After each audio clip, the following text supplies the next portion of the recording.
Witam serdecznie. I welcome our dearest guest, pana Césara Carillo Truebę, Meksykanina, akademika z Meksyku, antropologa i biologa. Także organizatora takiej bardzo pionierskiej wystawy w Meksyku dotyczącej rasizmu w tym kraju. Także pan Carillo był kustoszem bardzo popularnej, wpływowej swego czasu wystawy. Nasz gość jest w Polsce w związku ze swoimi badaniami etnograficznymi, właściwie antropologicznymi. Pracuje w archiwum w Krakowie, interesuje się pocztówkami z przeszłości, tymi starymi, ale także przyjechał do Polski w związku z wystawą Nowy Region Świata, organizowaną przez krakowski bunkier sztuki. Wystawa z jednej strony dotyczyła antykolonialnego przesłania jądra ciemności Konrada. Jak wiecie, mamy teraz jubileusz Konrada, Józefa Konrada w tym roku obchodzimy. Z drugiej strony ta wystawa dotyczyła duchów właśnie imperializmu, kolonializmu, które, jak wiecie, wciąż straszą na świecie. I właśnie César był gościem jednym z prowadzących jedną z imprez towarzyszących właśnie tej wystawie. Także oddaję głos naszemu gościowi. Oddaję floor is yours.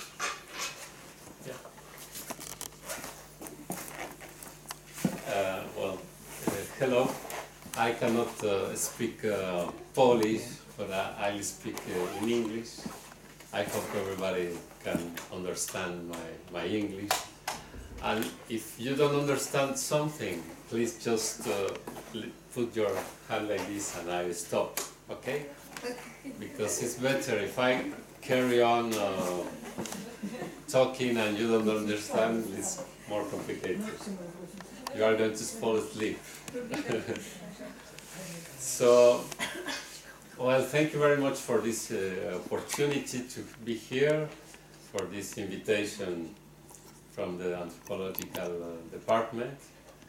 And I'm going to talk about a subject that maybe you have never heard about, because we don't talk about racism in Mexico. Usually racism in Europe, well, we have very specific and strong situation nowadays, because Europeans were imperiums. They had colonies in Africa, in Asia, and this colonial situation has brought all this racism, and still up to now we have this problem very strong in Europe. Now with the refugees coming here, it's even stronger now.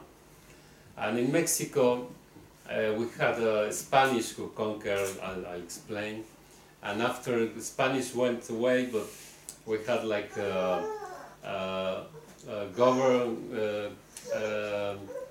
people in power, elite, who thought they were like Europeans. So I'll try to explain a little about this in a very clear and, well, historical way, because I think it's the only way to do it here. And also at the end I explain you how I built up this exhibition to talk about racism in Mexico.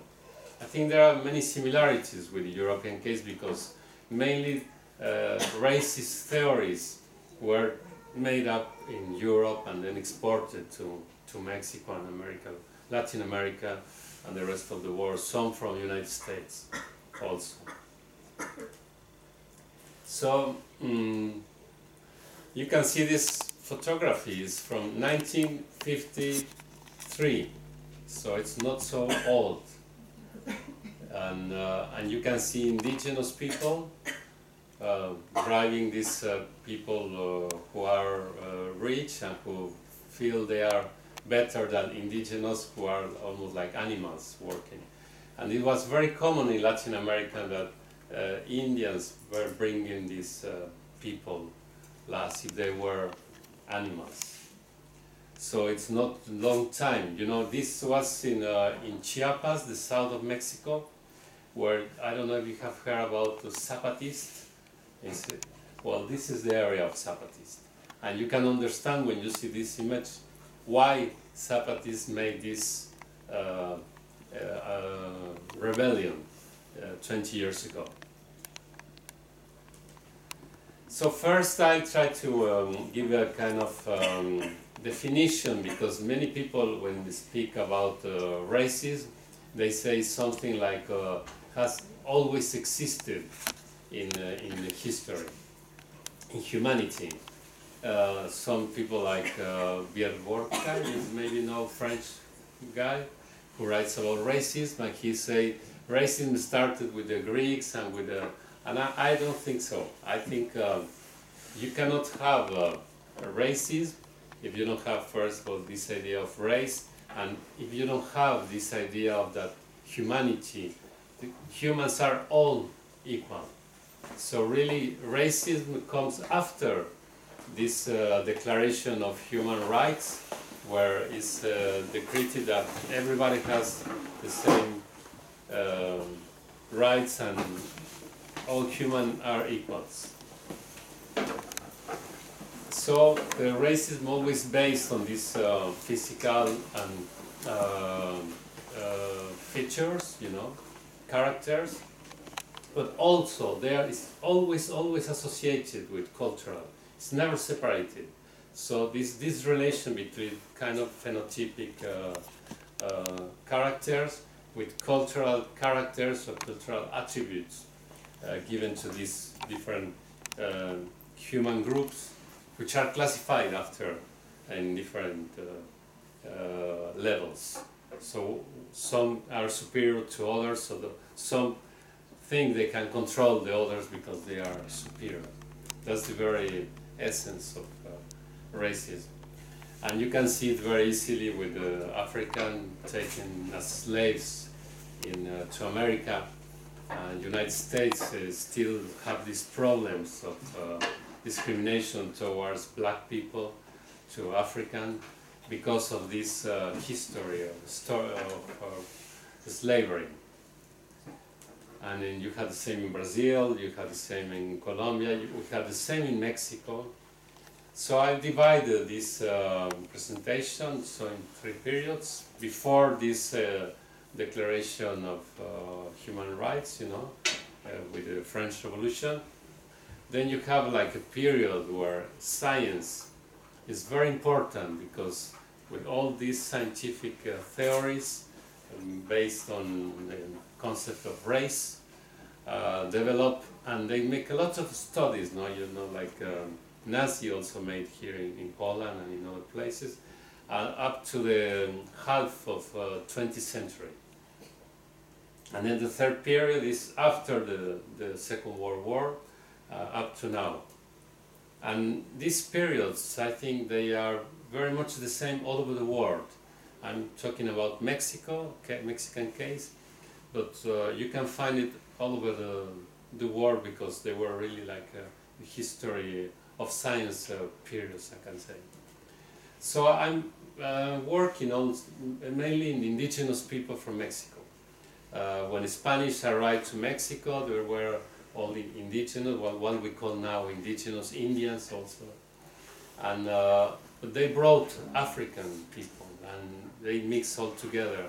So we had a lot of African population, but they got mixed with the indigenous, and so only they get isolated in some areas of Mexico, in the south and some in the coast.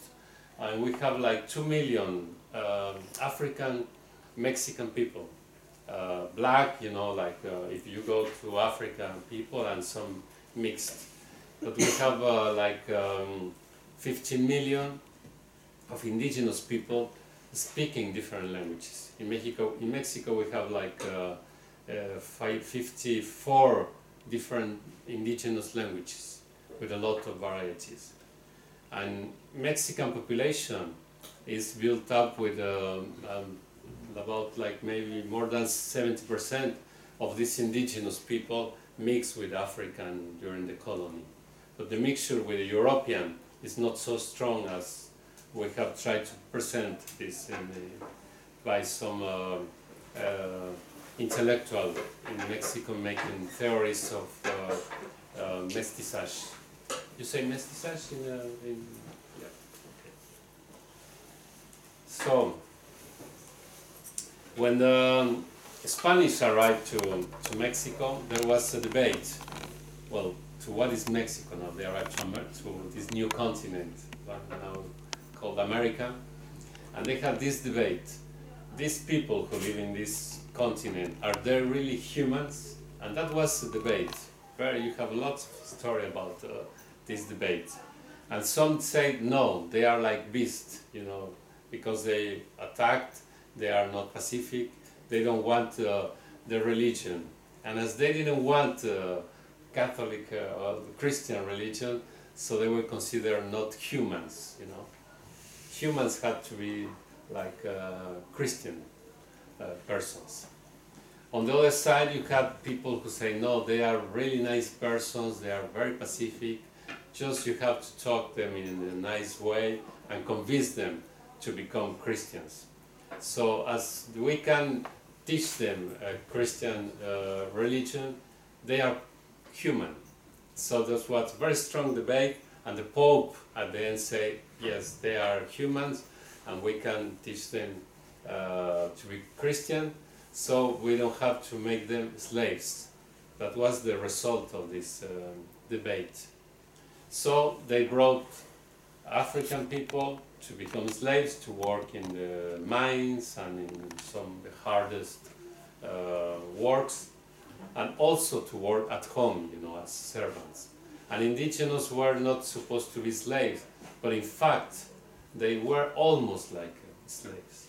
So that's the story of the relation between government and indigenous people in Mexico. So they made a classification always. Mainly they had this classification, the strongest one between indigenous, who is already civilized, you know. You see, these were the savage one, with the feathers, almost half naked, with no shoes. And you have this already Christian indigenous people with the hair short, no feathers, and with clothes, you know. So the idea was, the first classification, the most important, were between those who are civilized and those who are not civilized. And in the middle you have many categories. But the two main categories were these. And it's interesting, always these categories change. You know, one indigenous people could be considered almost civilized, but then there was a rebellion because they were, you know, Spanish were make them working too hard or taking the lands, or, you know, so they made a rebellion, so they get down in this scale and become very, very wild, savage, and, you know, all this story is in the territory was moving like this. So they made these categories of, and the categories were like an instrument to treat different indigenous people, you know. And they, each of these, when Spanish arrived to Mexico, there were more than 200 different ethnies, you can say also, because maybe not to say many times indigenous, but the 240 ethnic different. And the Spanish, though, just like they called all of them Indians. So that was the way this diversity became just Indian, Spanish, and Africans, you know, that was And some Indians were savage, Indian barbarous, Indian civilized, you know this. But the main, the different, these names of these different ethnies, they disappear almost. And it's a problem nowadays because we still have this problem. People in the city, they say, oh, it's an Indian, and they don't even know if it's from the Maya area, from Tarahumara, from different groups we have. So that was nobility were considered different. That's very interesting, and I think that's also like in Poland, you had a very strong nobility, so you are sensitive to these problems. When the Spanish arrived in Mexican societies, not all of them in the territory, but they were very lots of structure. You know, you had like priests, nobility, and warriors. It was very hierarchical, and then the people, the patients, you know, the bottom. Some ethnies were not so hierarchical, were more egalitarian. You know, many were still hunters and collecting people, and some other really had like very structured agricultural. And nobility were considered different. So it was very good for Spanish to consider nobility like with different nature, because they assimilated to the Spanish nobility, and at the same time they could make like alliance, you know. So nobility, indigenous nobility, were close to Spanish nobility, and they controlled the territory, and they could get the tax from the different areas. So that was like an alliance very good for both. And the only condition is that nobility should change of religion, become Christians. When they were, you know, baptized, so they were assimilating and they had all the privileges. It means they could ride a horse, for instance. Indians couldn't have horse, that was forbidden. Nobility could. They could wear European dresses and so on. But this structure create like territories only with Indians, controlled by this nobility, who were like intermediary with the central government, and the cities. So the idea was to preserve indigenous isolated, just getting the tax and all the different products they could get for the cities, and the gold and all these things, you know, the precious products. In the cities, you had like lots of slaves, you know, coming from Africa, but also some indigenous working there, and Spanish. So that started to get like a mixture of people, and that's why they call casta. You know, like in India, they have a different casta system. So they start giving names of this mixture, this diversity. And it's very interesting because they made all these kind of casta paintings. I don't know if somebody has seen this in different parts of America. We have this in Peru. And they made like a genealogical classification. So when you had like this Spanish and indigenous Indian women, you have mestizo. From African and Indian, you had mulatto. From African and Spanish, you had that, and then mulatto with you know, this kind of combination, because they wanted to control all this diversity, this new diversity, and given names. They were not still like a race, but more like a combination of this new biological and behavior characteristic and social status, the way they dress, the way they talk, and what they eat. Usually they are painted with food and things like that. So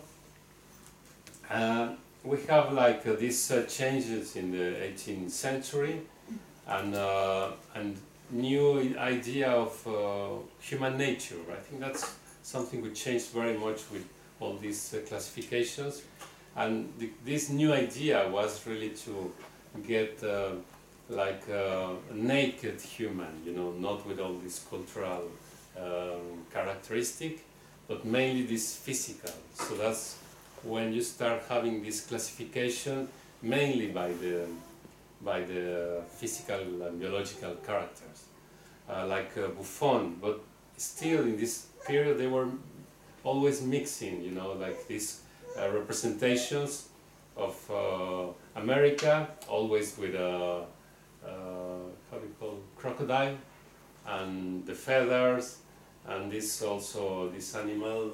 I don't know how do you call it in English. Tattoo. This. You know, this, the hard shell. Yeah, I don't know how you call it in Polish. And Africa was always with the elephant, and Europe was presented mainly with buildings. That was the difference. Europe always had buildings, and the rest were nature. You know, this difference. So the weather was very important. You know, Buffon, for instance, say the best places, because that's interesting. Start making like giving value to this the weather and this human beings distribution in the planet. So they start making this idea of America was like a new continent, not developed because it was very humid. Indigenous Indians didn't have almost hair, you know, in the face and in the body, so it means they were like children. So they had to be treated like a feminine and young person. So America was always represented like a woman, kind of melancholic. You know, this kind of movement of the head was very typical for paintings.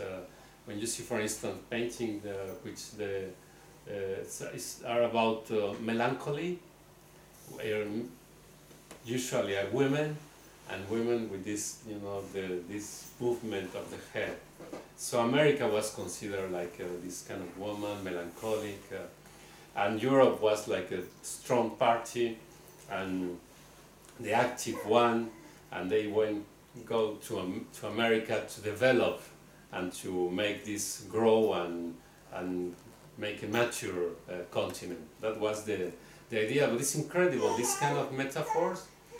We find it very much still now in Mexico, and it was like an ideology in Mexico after the revolution.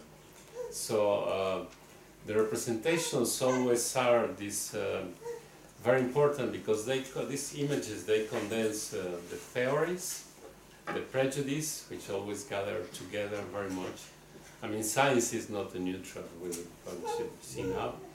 And these images work very much as a metaphor to establish the relations between the continents, between people who thought were Europeans inside America, like in Brazil, like in Mexico, and people who were considered to be like not developed, as the case of Africa, which is always very well known. And you can see here how they present, say, barbarian and civilization. So this is civilization, all built up, you know, no nature, as nature is controlled by men, because they used to talk about men, not human beings, not women, and this is like anthropophag people. They are going to eat this poor guy, and they are like savages, you know. So always the conclusion was, we have to make we have to bring civilization to these regions of the world, because people they are not, and the land is not civilized. We have to work the land in this agricultural and industrial way, so that the land also becomes a place for civilization. So this always this relation with the land, which was very strong after it disappeared, but it's always still there. Still, we'll see about this. In Mexico, is well, we have different history in this case with Europe, but it's also more or less the same time when nations become a nation. You know, the 19th century. And Mexico became independent from Spain at the beginning of 19th century. We start this war of independence in 1810, and it finished in 1824. So mainly in Mexico what happened is most of the population was indigenous, mixed with Africans in many areas, and you have the Spanish born in Spain who were ruling the country. It was called the New Spain. Mexico was the New Spain. And we have the Spanish born already in this New Spain. And this Spanish born in New Spain had not so many rights as the others, not so many privileges. So they were fighting to control the country. And this Spanish born in Mexico or in New Spain, who were called criollos, you know, because they were already like not so Spanish as the other and little mix sometimes. They decide to take the power and they lead the independence. But as people didn't like so much Spanish, you know, indigenous, they fight a lot and they won this war because it was a war which lasted more than 10 years. But if you see when they make this proclamation of independence, you see the Indians are presented as little kids. They have fought for the country, they have fought for this independence, but they are considered still as people without a real will, without a real capacity to decide by themselves. So you have this criollo who is taking the power, you know, the new constitution, and this representation of the liberty, equality, so on.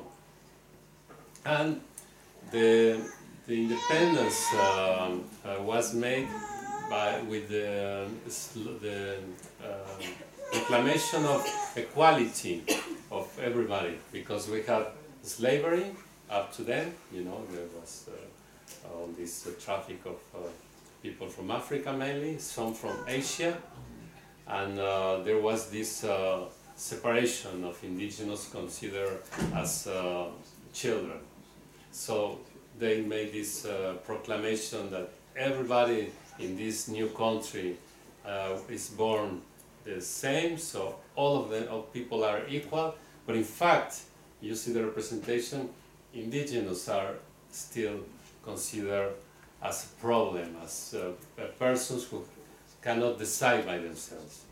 So this changed the way. Well, in this battle, the criollos start to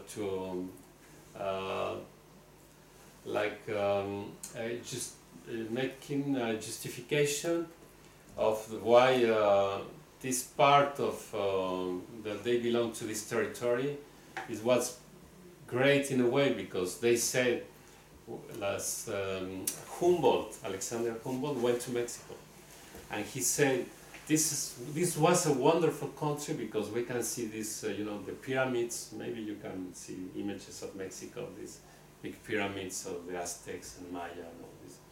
And Humboldt was discovering all this, and he said this was good civilization, but now contemporary Indians are just like degenerated people.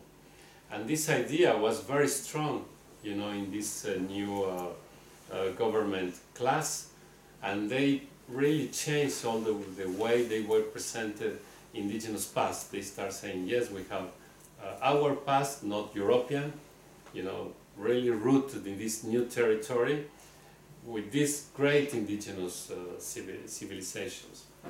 And we have to do something with these Indians who live here, who are just degenerated, so that we can build again a great nation. So you see this, you start having these new representations of the diversity of, I'm looking for the, yeah, this is like ethnographic card, map of Mexico. And you can see when we had this cast painting, there was not so clearly the hierarchies, but here you start having this influence of this evolutionary thought, and you have white races called, you know, it's written like this. They are dancing like French people in the palace, and they are having like a fun there in the boat. And on the other side, this extreme, you have what were considered the most savage Indians, Apaches, you know, from this, like the westerns, because Apaches were living between Mexico and the United States, and they were considered really terrible. And then you have this diversity of like the same as in Poland. I've been looking with this inventory of Polish types. They made, but they had like always in this classification a value: people who were easy to treat and people who were very rebel. That was like the same classification the Spanish had. That was in this 19th century, which was applied. So you can see it very clear, and there were like two theories. One is with this idea of evolution. Indians haven't are not yet an evolution people. They have to evolve. We have to do something to help them to evolve. You know, like was to progress. Or they were degenerated, and in that case, then better we have to eliminate them.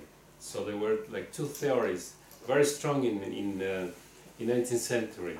So they started to make studies, you know, like scientific studies with behind this idea that was already working of evolution, and this like Haeckel, you know, scheme, where you go from the baboon to the Greek, who was considered like the higher, you know, of all this civilization, and the most beautiful because it has this nose like this, you know, and then always black in the middle. African, no, were always like there, and sometimes Asian were closest always to European, and American were in the middle, sometimes higher, sometimes lower, you know, change very often. So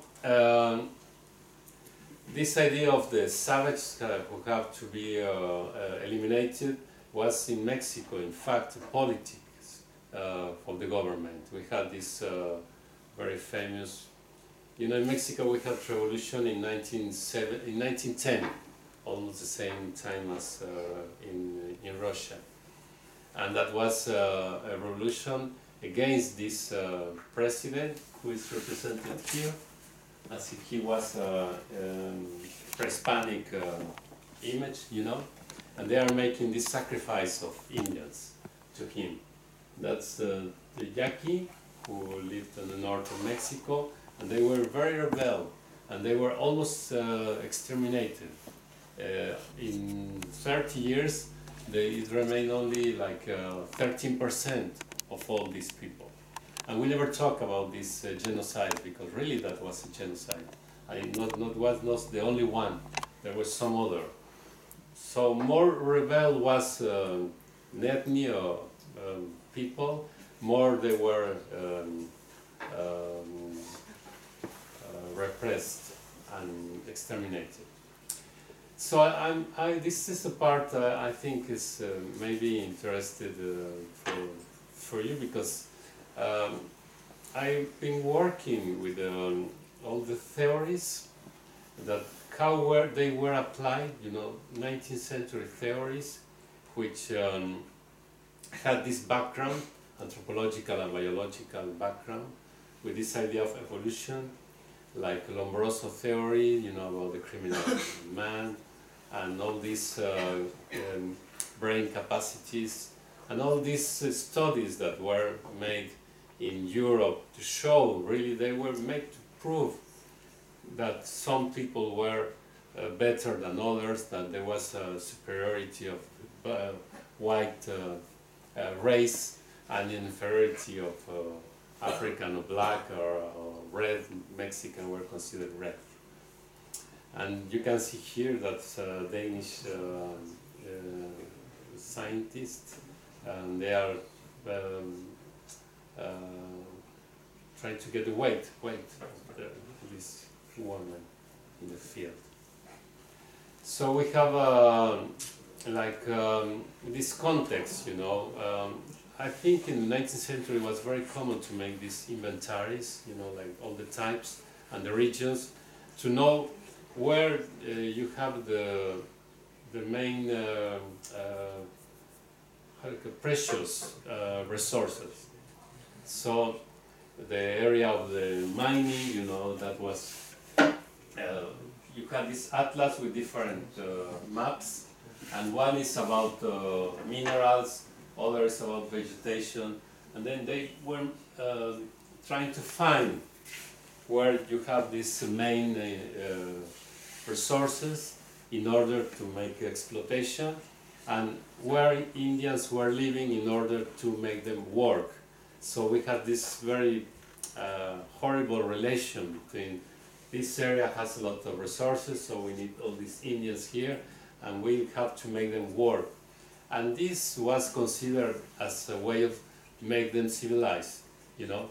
This oppression, this violence was in the discourse of the scientists and the government a way to make them civilized. So I work like, you know, this very typical characters, how we're working the scientists, because I have this hypothesis that in Mexico, and I think in many other places, but in Mexico I have studied very clearly, in the 19th century, with this background I already talked about the historical one, they were trying to prove this inferiority of Indians in Mexico in order to control them, to make them civilized, you know, to make them work. And when these theories of race finished, you know, in the 20th century, all these works on these cliches, which are which result of these researches, they go to popular culture. So you'll find these same ideas in literature, in cinema, in TV, in publicity.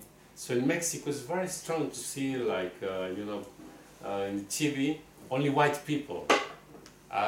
When I went to Africa the first time, people, they were getting like a Mexican, I don't know how you call it here, the novelas, you know, these stories, like a series, Mexican series. And telenovela, yes. So you have only white people in this telenovela. And when people used to look at me and say, but I thought in Mexico everybody was white. I say, well, not everybody. I think 80% we are not so white. So it's really incredible that we have these same things that had in 19th century in this publicity and TV and in everything.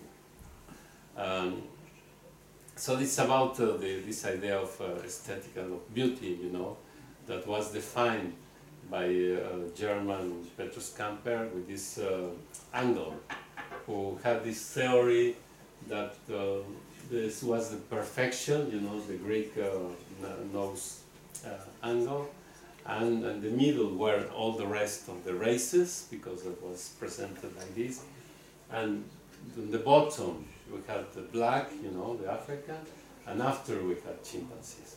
And this is incredible. Now we see this and we cannot understand how that was accepted, but it was really the way most of these studies they work with this scale already clear in their heads, and always with the results of the researchers adapting to this. So this was very strong. I've been working on the paintings, for instance, Mexican paintings of 19th century. And indeed, Indians were presented, the old Indians like Aztecs and Maya were presented like if they were Greeks, because people had this, building this imaginary of all great nation, you know, Mayas and Aztecs. And the contemporary Indians were presented really like horrible, you know. And they used to, all the proportions of the body in these kind of paintings are taken from classical statues. And in United States they used to build with this phrenology, the head of, in the paintings of the heroes of prominent people, and not from the slaves or the Indians or the poor people. And for instance, when they were working, it was Broca, this father of French anthropology, with experiments to see, they were convinced that as white race was the most, the best, they would have everything the best. So when they made studies about how is the smell sense, they found that easily people in Africa, you know, black people or Indians, had better capacity to smell than Europeans. And it was a problem for them, because they say, no, it's not possible. I mean, white must be the best in everything.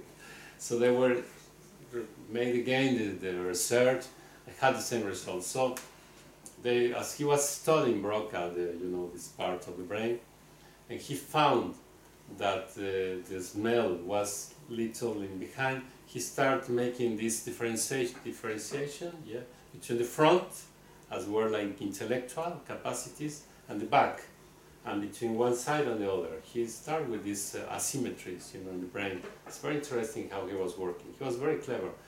And then he said, it's obvious if a smell lies in a part, because we know that it's not true that it's only one part. We know that the brain works mainly like system. But when you affect one part, you may affect this capacity. And then he says it's normal, it's in the back part, so it means the smell is not a civilized character, but a savage and wild one. So that's why the blacks are better than us. So, you know, always, even when you were making the research, you had a result which was contrary to what you expected. You could always work in a theoretical way to show that then still the white race was the best. So that's really very interesting. I don't know if you have translated in Polish a writer from the United States called Stephen Jay Gould. You know? No? No? It doesn't exist in Polish. He's a very important paleontologist from the United States who was challenging neo-Darwinian theories. He invented with another paleontologist this theory of not gradual evolution, but like in, you know, jumps. You know? And he was very, very interesting. He died some years ago. He was really very interesting scientist. And he worked a lot about history of biology and anthropology at the same time. So he was repeating some of the measures made by some authors, 19th century, who made this, for instance, theories of the volume of the brain, you know, the cranial, the skull volume, and who used to say, yeah, of course you have mathematician like Gauss has a very big brain, and then a woman from Hottentot, yeah, has the smaller because they are stupid, and then gorilla, you know, and they really measure. And when you see the researchers in 19th century, beginning of 20th century, you have all the measures. I think the same was with craniology, yes? Yeah. The measuring of scalp measures, yes? Yeah. 19th century, Yeah. Blumenbach, yes? And then they got these measures where you had this higher or bigger skull volume. And then he repeated the measures, and he found it was not true. So he had two choices. One is they were falsifying, making fake data, you know, and the other was trying to understand the logic. And then the logic is they had like put little bullets inside the skull, and if you shake it a lot, you get more and more, and then you weight these bullets. If you just put like this and you don't shake so much, you have less. So he found that in fact many times that's his explanation. People were so convinced of this superiority that they tied very much, you know, to have much weight than the others. So these kind of things are very necessary, you know, because as anthropologists we live in a social context, and we have like a prejudice as everybody. And when we start working, and we have also this prejudice in the head, we cannot separate.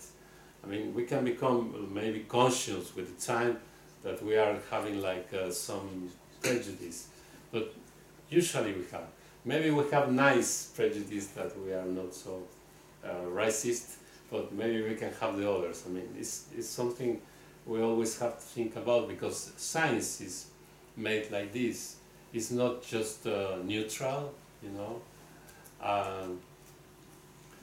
You have this other case, so I don't know if you have heard about Venus Hottentot, this story. Yeah. Well, this is really incredible because, well, when she died and they measured this woman, they found that even though she's like very, you know, wide in the hips, the structure is narrow.